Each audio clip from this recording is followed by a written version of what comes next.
Now that we're deep into the college basketball offseason and the weather's finally heating up, fans of the sport are doing what they always do this time of year: vacations, campfires, and of course, grilling hot dogs and burgers. But in 2011, a seemingly friendly barbecue didn't just end a good night with friends, it ended a good coaching career. This is a story of how a cookout got Bruce Pearl fired from Tennessee Volunteers men's basketball and how the program took multiple years to recover from. Before Bruce Pearl even stepped foot in Knoxville, Tennessee basketball wasn't exactly a powerhouse. From 1985 to 2005, the Volunteers only had 5 NCAA tournament appearances and 10 losing seasons. In a conference like the SEC, they were more of a bottom dweller than contender. For a school of this prestige, a change was needed. And that's what happened in March of 2005 when the university hired Bruce Pearl. At the time, Pearl wasn't a household name, but he was coming off a successful 4 years coaching UW Milwaukee in the Horizon League. Tennessee decided to take a chance on him, and it paid off immediately. In his very first season, 2005 to 2006, Tennessee jumped to a 22-8 record, snapping a 3-year streak of losing seasons and returning to the NCAA tournament for the first time in 5 years.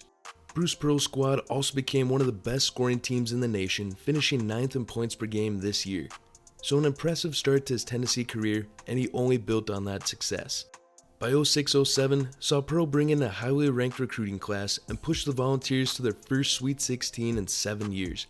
Then 07-08 became an all-time high in Knoxville for basketball. Tennessee went 28-3 in the regular season, won its first SEC regular season title in over 40 years, and on February 25th, reached something the program had never seen before: the number 1 ranking in college basketball. For a program that had spent decades in mediocrity, Tennessee was suddenly on top of the sport. But despite all the success, March still ended in the familiar place, a Sweet 16 exit.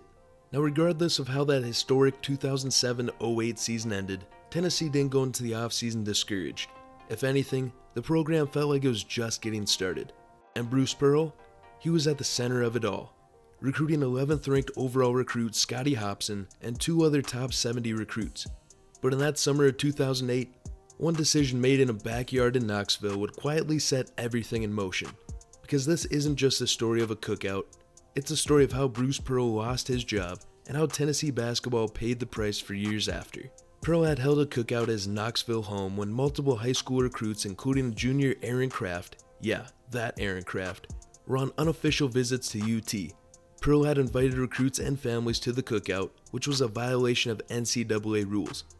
The violation wasn't a big deal in itself. However, Pearl told everyone in attendance at the cookout that the recruit's presence was an NCAA violation and to not tell anyone about it. But just like that, the cookout came and went.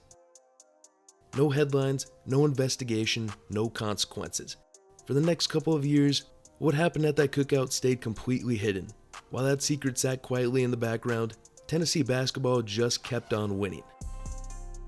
The 08-09 season was a little of a step back for the squad with a 21-13 record, still making the NCAA tournament though, but losing in the round of 64. Then the peak of Pearl's Tennessee coaching tenure happened the next season.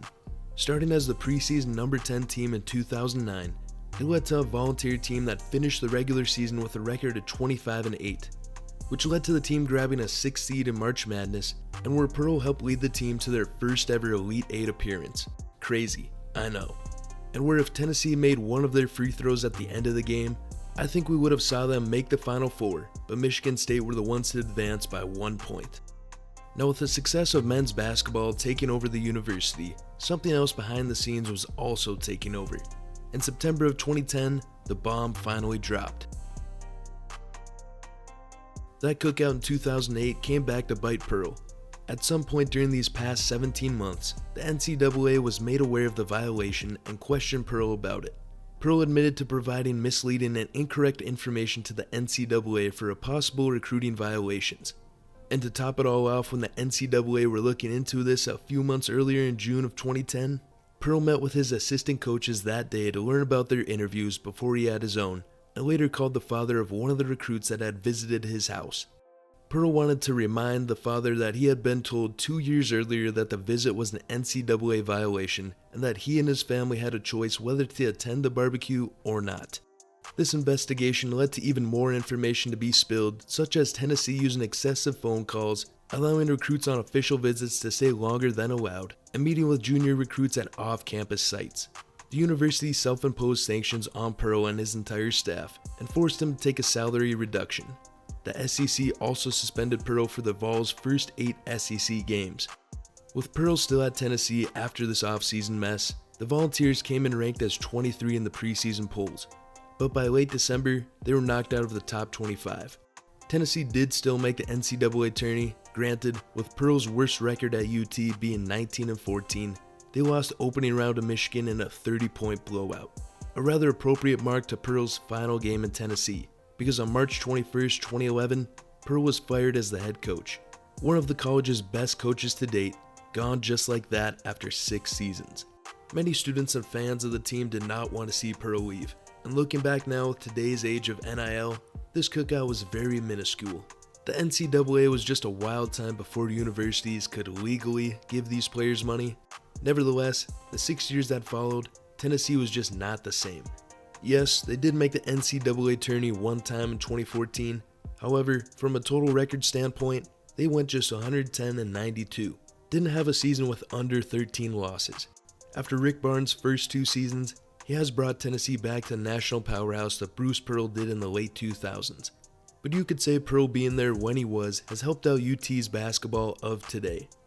In today's age of the sport, a head coach losing their job over a cookout is just laughable. Because in the end, it wasn't just a cookout that cost Bruce Pearl his job, it was the cover-up. And when all of that came to light, it didn't just bring down a coach, it set an entire program back years. If you wouldn't mind hitting the like button, the subscribe button, and hitting the bell notifications. Thank you.